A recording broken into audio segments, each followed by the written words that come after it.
नमस्ते दोस्तों। आज के करंट अफेयर्स क्लास में आप सभी का स्वागत है।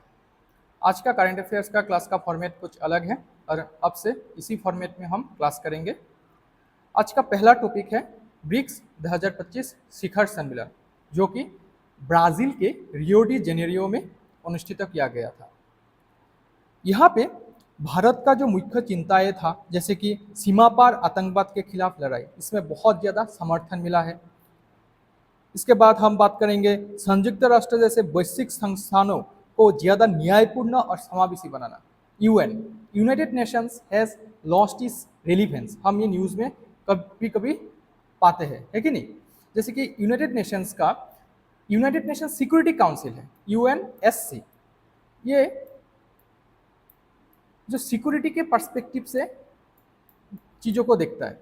उसमें परमानेंट 5 मेंबर होता है और उच्च 5 मेंबर कौन कौन सा है?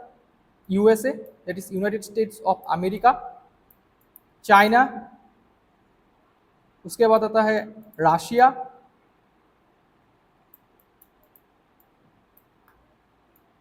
France and United kingdom. तो ये तो वर्ल्ड वॉर 2 के बाद का जो सिनेरियो था उसको रिफ्लेक्ट करता है। आज के ज़माने में जो एनवायरनमेंट है उसको क्या रिफ्लेक्ट कर रहा है ये। तो इसके लिए तो बहुत सारा देश, साउथ अफ्रीका, ब्राज़ील, जो डेवलपिंग कंट्रीज है, जिसको आजकल एक नया टर्म दिया गया है ग्लोबल साउथ। ग्लोबल साउथ बहुत ज़्यादा एडवोकेसी करता है कि इन देशों को फेयर रिप्रेजेंटेशन मिले। United Nations, WHO, world trade organisation इत्यादि ग्लोबल इंस्टीट्यूशन में। उसके बाद जो विकासशील देशों की आवाज़ है उसको और ज़्यादा मजबूती से उठाना। आजकल G7 और ब्रिक्स, ये दोनों हम बोल सकते हैं कि कॉम्पीट कर रहे हैं और भारत दोनों के साथ मिलजुल के काम करना चाहता है। ग्रुप ऑफ 7 जो डेवलप्ड नेशंस हैं ऑलरेडी, यूएसए, कनाडा, फ्रांस, उसके बाद यूके, इटली, जर्मनी, सो ये जो देश है ये तो ऑलरेडी डेवलप्ड है। और ये G7 जो हमारा ब्रिक्स है, ये ब्रिक्स पोटेंशियल बहुत ज़्यादा है अभी भी। आप लोग देखेंगे कि more than 40% of global GDP का हिस्सा इस ब्रिक्स कंट्रीज में ही है कि नहीं। और ये समिट और एक चीज़ के लिए महत्वपूर्ण हो जाता है कि जो इंडोनेशिया पहली बार इस ब्रिक्स ग्रुपिंग का पार्ट हुआ है। ओके, सो हम ब्रिक्स के जेनेसिस के बारे में थोड़ा बात करते हैं। ब्रिक्स कब स्टार्ट हुआ था? ये ब्रिक्स जो टर्म है ये ब्रिटिश इकोनॉमिस्ट जिम ओ'नेल ने 2001 में कॉइन किया था और ये पहली बार फॉर्मुलाइज किया गया था G8 आउटरीच समिट 2006 में। याद रखिएगा, पहले G8 हुआ करता था क्योंकि रशिया भी उसका पार्ट था, लेकिन 2014 में जब रशिया ने क्रीमिया को एनेक्स किया, क्रीमिया को रशिया ने जब एनेक्स किया था तब से रशिया को निकाल दिया गया G7 से, है ना। फर्स्ट ब्रिक्स समिट कब होल्ड किया गया था? 2009 रशिया में। ओरिजिनली हम 5 मेंबर्स को लेते हैं। कौन कौन सा है वो? ब्रिक्स नाम से ही पता चलता है, Brazil, Russia, India, China, south Africa. लेकिन 2009 में जब ये फॉर्म हुआ था ना, तब ये 4 कंट्रीज था। साउथ अफ्रीका 2010 में इसको पार्ट हुआ था। ओके, ब्रिक्स ने बहुत सारा नया इनिशिएटिव लिया है, जैसे कि न्यू डेवलपमेंट बैंक। उसका काम क्या है? जो इंफ्रास्ट्रक्चर रिलेटेड वर्क्स है उसका फंडिंग करना, डेवलपिंग कंट्रीज और जो इमर्जिंग इकोनॉमीज है वो सभी को वो सहाय करता है, बेसिकली लोन्स प्रोवाइड करता है। उसके बाद इसका और एक काम है, ensure equal representation and voting power for all members. तो सभी कंट्रीज को इक्वली रिप्रेजेंट करना और वोटिंग पावर सभी का सेम हो। ऐसा नहीं है कि चाइना का पॉपुलेशन ज्यादा है या इंडिया का पॉपुलेशन ज्यादा है साउथ अफ्रीका के कंपैरिजन में, तो साउथ अफ्रीका का वोटिंग पावर कम होगा, ऐसा नहीं है। तो सभी को इक्वल रिप्रेजेंटेशन दिया गया है। और जो न्यू डेवलपमेंट बैंक है ये कब फॉर्म किया गया था या फाउंड किया गया था? फोर्टालेजा ब्राजील में 2014। ओके, ब्रिक्स को लेके डोनाल्ड ट्रंप बहुत ज़्यादा क्रिटिकल है क्योंकि ब्रिक्स कंट्रीज का पिछले 2-3 सालों से एक इरादा है कि ब्रिक्स कंट्रीज के एक कॉमन करेंसी हो, जो यूएस का जो डॉलर है, USD है, उसकी मोनोपोली को चैलेंज कर सके। अगर आप देखेंगे इंटरनेशनल मार्केट में जो ट्रेड होता है वो डॉलर के माध्यम से होता है, और डॉलर को ये मोनोपोली है। इस मोनोपोली को रुकने के लिए ये ब्रिक्स कंट्रीज ने बहुत 3-4 सालों से एक करेंसी लाने, कॉमन करेंसी लाने की बात कर रहे थे, जिसके ऊपर डोनाल्ड ट्रंप ने खेद भी दिया है कि अगर ब्रिक्स कंट्रीज ये कॉमन करेंसी लॉन्च करे तो बहुत ज्यादा तारीफ इस कंट्रीज पे लगाया जाएगा। अच्छा, तो अब हम इस टॉपिक पे कुछ एमसीक्यू सवाल प्रैक्टिस करते हैं। जैसे कि पहला क्वेश्चन है इस टॉपिक पे, where was the BRICS 2025 summit held? ये कहाँ पे हुआ था? आप लोग सभी ने इसका आंसर सही से दिया है, रियो डी जेनेरियो, ब्राजील में। Next, which country was welcomed as BRICS member in 2025? BRICS member के रूप में नया कौन सा देश ने एंट्री लिया है? उसका नाम क्या है? इंडोनेशिया। ठीक है, तो हम दूसरे टॉपिक पे जाते हैं। आज का दूसरा टॉपिक है, यूरोपियन यूनियन ने एक नया जो carbon border adjustment mechanism launch किया था उसके ऊपर। ठीक है, बेसिकली ईयू ने अपने कंट्रीज को एक छूट दी है कि वो लोग अभी जो डेवलपिंग कंट्रीज है, डेवलपिंग कंट्रीज से भी कार्बन क्रेडिट्स खरीद सकता है। ठीक है, the EU is planning to add carbon credits to its climate goal. तो हर एक देश का अलग अलग क्लाइमेट गोल है। जैसे कि हमारा भारत की बात बोले तो 2070 तक भारत ने टारगेट लिया है कि हम नेट जीरो बन जाएंगे। डेवलपिंग कंट्रीज के लिए और वो आगे कर दिया है। तो यूरोपियन कंट्री का जो प्लान है, किसी किसी का 2050 तक करना है, किसी किसी को 2045 तक करना है, और बहुत सारे देशों ने वो डिक्लेयर नहीं किया ऑफिशियली, लेकिन वो लोग काम कर रहे हैं इस पे। सो न्यूज में क्यों है कि European union has proposed a new climate plan for 2040। 2040 तक एक नया क्लाइमेट प्लान यूरोपियन यूनियन ने प्रपोज किया है। For the first time, the EU will allow its countries to use carbon credits bought from developing nations to help meet its emission cutting targets. जो carbon dioxide जैसे green house gases emit करने वाला gases है, हाँ, उसको emit रोकने के लिए या कम करने के लिए इस बार एक नया तरीका अपनाया है। वो तरीका है कि वो लोग अभी दूसरे देशों से खरीदेंगे, जैसे कि भारत, रशिया, ऐसे जो डेवलपिंग कंट्रीज है उससे खरीदेंगे। अच्छा, पहली बात तो कार्बन क्रेडिट्स क्या है, ये न्यूज में रहता ही है। कार्बन क्रेडिट्स बेसिकली क्या है कि एक परमिशन दिया जाता है एक कंपनी या कंट्री को कि आप पोल्यूटिंग एक्टिविटीज में कर सकते हैं, लेकिन बहुत कम, लेकिन उसके बदले आपको पैसा देना पड़ेगा, कुछ तो देना पड़ेगा। सो वो बेसिकली कार्बन क्रेडिट है। द कंट्रीज और कंपनीज पे for green projects.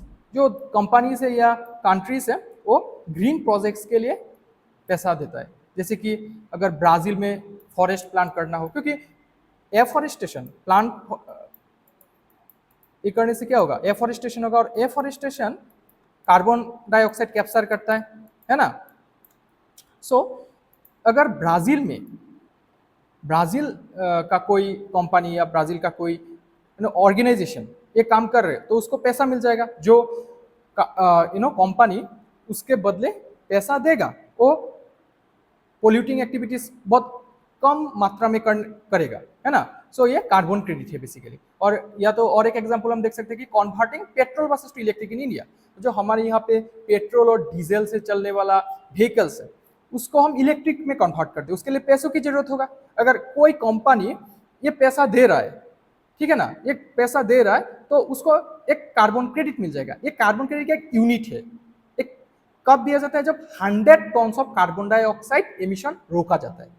100 tons of carbon dioxide emission रोका जाता है, ठीक है। तो उसके बदले एक यूनिट कार्बन क्रेडिट मिलता है उस कंपनी को। ऑलराइट, सो अब हम देखते हैं why is the EU buying carbon credits. क्योंकि EU wants to cut emissions by 90% by 2040। 2040 तक ईयू क्या चाहता है कि जो कार्बन इंटेंसिटी है 1990 के कंपैरिजन में 90% नीचे आए। But doing it all domestically is expensive and difficult.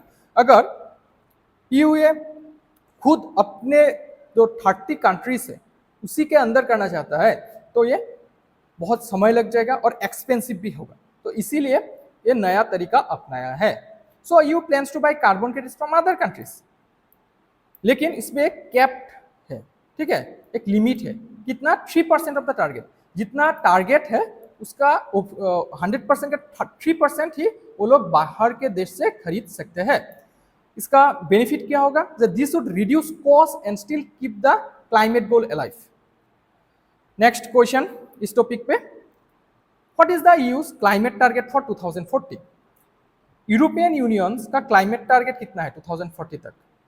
काट emissions by 70%, net zero emissions, cut emissions by 90%, increase renewable energy by 50%। तो हमने डिस्कस किया है कि 2025 में जो क्लाइमेट का नया एक अप्रोच लिया है वो लोगों ने, तो उसमें 1990 के कंपैरिजन में 90% घटाना है, ठीक है, डिक्रीज करना है कार्बन इंटेंसिटी को। Next question, what are the carbon credits use for? Carbon credits किसके लिए यूज किया जाता है? Buying fuel from poor countries, cutting taxes, offsetting carbon emissions and exporting carbon. तो करेक्ट आंसर क्या होगा? Offsetting carbon emissions. Basically carbon dioxide, nitrous oxide, methane, ऐसे कि जो ग्रीन हाउस गैसेस है GHGs, उसका एमिशंस को ऑफसेट करना। बेसिकली हम नेट जीरो में आना चाहते हैं, जितना हम प्रोड्यूस कर रहे हैं उतना ही सिक्वेस्ट्रेशन और या कैप्चर हम कर पा रहे हैं, ठीक है। आज हम जो तीसरा टॉपिक डिस्कस करेंगे वो है निपा वायरस के ऊपर। निपा वायरस फिर से केरला में पाया गया है, ठीक है। So Kerala will launch a serological survey amid Nipah virus. जो निपा वायरस है ये केरला में पहले भी देखा गया था, ये 8वीं बार होगा जब ये केरला में आउटब्रेक हुआ है। सो केरला गवर्नमेंट क्या चाहता है कि इसको और बेहतर तरीके से समझने के लिए कि इस वायरस में कौन सा जेनेटिक प्रॉपर्टीज है, इसके स्प्रेड को हम भविष्य में और कैसे रोक सकते हैं, बेसिकली साइंटिफिक पर्पस के लिए ये सेरोलॉजिकल सर्वे कंडक्ट करेगा। ओके, ये जो निपा है ये एक वायरस है, ठीक है। हम माइक्रो ऑर्गेनिज्म के बारे में पढ़ते हैं, उसमें बहुत सारा माइक्रो ऑर्गेनिज्म आ जाता है, जैसे कि फंगाई, वायरस, प्रोटोजोआ, बैक्टीरिया, है ना। निपा एक वायरस के द्वारा होता है, ये बैक्टीरिया नहीं है, और ये जूनोटिक वायरस है। जूनोटिक का मतलब क्या है? एनिमल्स टू ह्यूमंस जो डिजीजेस स्प्रेड होता है, animals to humans, animals to humans जो स्प्रेड होता है उसको जूनोटिक डिजीज बोलते हैं। ये APSC 2025 में ये क्वेश्चंस आया था। It can also spread from person to person through saliva, urine और क्लोज कॉन्टैक्ट। सो ये कम्युनिकेबल डिजीज है। सो पहला सवाल क्या है इस टॉपिक पे? What is Nipah? Bacteria, virus, fungus, parasite. Answer क्या होगा? वायरस। वायरस से होने वाला और क्या क्या बीमारी है? एक तो हम कोविड-19 के बारे में बोल सकते हैं, जो कि SARS-CoV-2 है, राइट। इसके बाद हम और एक क्वेश्चन हम देखते हैं, from which animal does the Nipah virus mostly spill over to humans? Nipah virus humans में कौन से एनिमल के थ्रू ज्यादातर स्प्रेड होता है? Monkeys, dogs, pigs, bats. The correct answer is bats, विशेषकर फ्रूट बैट्स जो होता है उससे ये डिजीज स्प्रेड होता है, ठीक है। तो आज हम नेक्स्ट टॉपिक पे जाते हैं। नेक्स्ट टॉपिक है sub categorisation of caste. Supreme court ने पहली बार other backward class, schedule caste, schedule tribes इत्यादि के लिए सब कैटेगराइजेशन का एक प्रोविजन रखा है। क्यों न्यूज में हम देख लेते हैं कि the Supreme Court of India has amended its staff recruitment rules to introduce reservation for OBCs, SCs and STs as well as other categories like the physically challenged, ex-servicemen and dependents on freedom fighters for the first time in its non-judicial staff recruitment process। पिछले साल एक judgement आया था supreme court का कि जैसे कि OBC category में क्रीमी लेयर और नॉन क्रीमी लेयर का कॉन्सेप्ट आता है, जैसे कि 5 लाख के ऊपर जो वार्षिक आय है वो क्रीमी लेयर कैटेगरी में आ जाता है। सिमिलरली SC और ST में भी वो एप्लीकेबल होगा। पहले वो नहीं था, लेकिन जब सुप्रीम कोर्ट ने इसको एनालिसिस किया तो देखा कि ऐसा बहुत सारा कम्युनिटीज है जो अभी भी बहुत बैकवर्ड है और उन लोगों को आगे आने के लिए ये प्रोविजन दिया है। यह जो मूव है, सुप्रीम कोर्ट ने non judicial staff recruitment process में पहली बार SC ST OBC का सब कैटेगराइजेशन किया, ये 33 ईयर्स के बाद हुआ है। After the Indira Sawhney case, very important judgement, जहां पे बोला था कि 27% reservation for OBC is validated, ये अनकॉन्स्टिट्यूशनल नहीं है। तो उसमें उस टाइम पे बहुत ज्यादा प्रोटेस्ट हुआ था ऑल इंडिया बेसिस पे, राइट। मंडल कमीशन के रिपोर्ट के बाद हम बात करेंगे उस पर। सो उसमें 27% OBC रिजर्वेशन दिया गया था। और इसके बाद भी और एक इंपॉर्टेंट पॉइंट है, वो है कि जो सीलिंग है रिजर्वेशन का, सीलिंग वो 50% से एक्सीड नहीं होना चाहिए। एक जजमेंट इंदिरा सोहानी केस में आया था। हम ये ब्रीफ हिस्ट्री अब देखते हैं कि constitutional term for other backward class और OBC, सोशियली और economically backward class, SC BC। जो OBC का कॉन्स्टिट्यूशनल टर्म है वो है SC BC। तो आप लोगों ने ये कास्ट सेंसस में भी देखा था 2011 में, हालांकि वो ऑफिशियली पब्लिश नहीं हुआ था। The benchmark for OBC affirmative action is class and not caste. OBC के लिए क्लास यूज किया जाता है, कास्ट शब्द यूज नहीं किया जाता है। कास्ट सिर्फ SC और ST ये दोनों के लिए ही यूज किया जाता है, शेड्यूल कास्ट और शेड्यूल्ड ट्राइब, ठीक है। हम हिस्ट्री देख रहे हैं तो 1955 में first backward classes commission report आया था, जिसका और एक नाम है काका कालिकर कमीशन। इन्होंने रेकमेंड दिया था कि कास्ट एनुमरेशन इन द 1961 होना चाहिए, जो कि नहीं हुआ था। आप लोगों को याद होगा कास्ट सेंसस 2027 का जो सेंसस होने वाला है उसमें होगा, जो कि 1931 के बाद पहली बार होने जा रहा है। 1931 में लास्ट कास्ट सेंसस हुआ था। 2011 में कास्ट डाटा एंट्री हुआ था, लेकिन वो ऑफिशियली पब्लिश नहीं होता, बहुत सारा उसमें एनोमेलीज था। फिर 1980 में जनता पार्टी के गवर्नमेंट ने मुरारजी देसाई के अंडर में मंडल कमीशन एक फॉर्म किया था, ठीक है। मंडल कमीशन ने 1980 में ही वो सबमिट किया था रिपोर्ट। उस रिपोर्ट में 27% रिजर्वेशन देने का बात कहा गया था। जो रिपोर्ट लगभग 10 साल ऐसे ही ऑफिस फाइलों में पड़ा हुआ था। फिर उसको जाके VP सिंह सरकार ने इंप्लीमेंट किया 1989 में। उसके बाद बहुत वाइड स्प्रेड प्रोटेस्ट भारत में हुआ था, उसके लिए सुप्रीम कोर्ट में केस भी फाइल हुआ था। और 1992 का जो हिस्ट्रिक जजमेंट है इंदिरा सोहानी केस, उसमें सुप्रीम कोर्ट ने एक क्रीमी-लेयर कॉन्सेप्ट इंट्रोड्यूस किया था to exclude well off among OBCs in the ambit of quota. जो अच्छा कर रहे हैं OBC कैटेगरी में, उनको एक्सक्लूड कर दिया गया था, ठीक है। अगर हम स्टेट वाइज देखें कौन कौन का स्टेट में सब कैटेगराइजेशन है, तो पहले हम 1972 में कर्नाटका की बात करते हैं। वहाँ का जो चीफ मिनिस्टर था देवराज URS, उन्होंने हावान्नूर कमीशन अपॉइंट किया था। Its report from the basis for सब कैटेगराइजेशन ऑफ OBCs।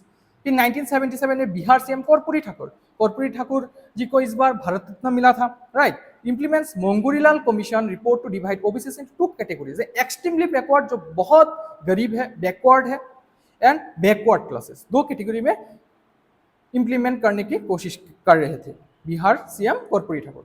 देन 2002 में former UP CM Rajnath Singh appoints Hukum Singh committee to earmark 5% OBC quota for Yadavs and 14% for most backward classes, ठीक है। रिसेंट अगर हम देखते हैं तो 2017 में मोदी गवर्नमेंट ने एक कमीशन बनाया था जिसका नाम था justice G Rohini commission to examine the sub categorisation of OBCs। ये जो रोहिणी कमीशन था, इसका टर्म्स ऑफ रेफरेंस क्या था? To examine the inequitable distribution of reservation benefits among OBCs in central list. जो सेंट्रल लिस्ट में OBCs है, उन लोगों में जो इनइक्विटेबल डिस्ट्रीब्यूशन है उसको कैसे हम सोल्यूशन एक निकाल सकते हैं।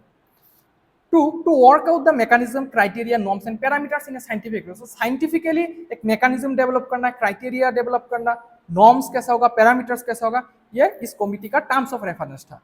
Then to identify the respective caste and classify them into their respective subcategories, ठीक है।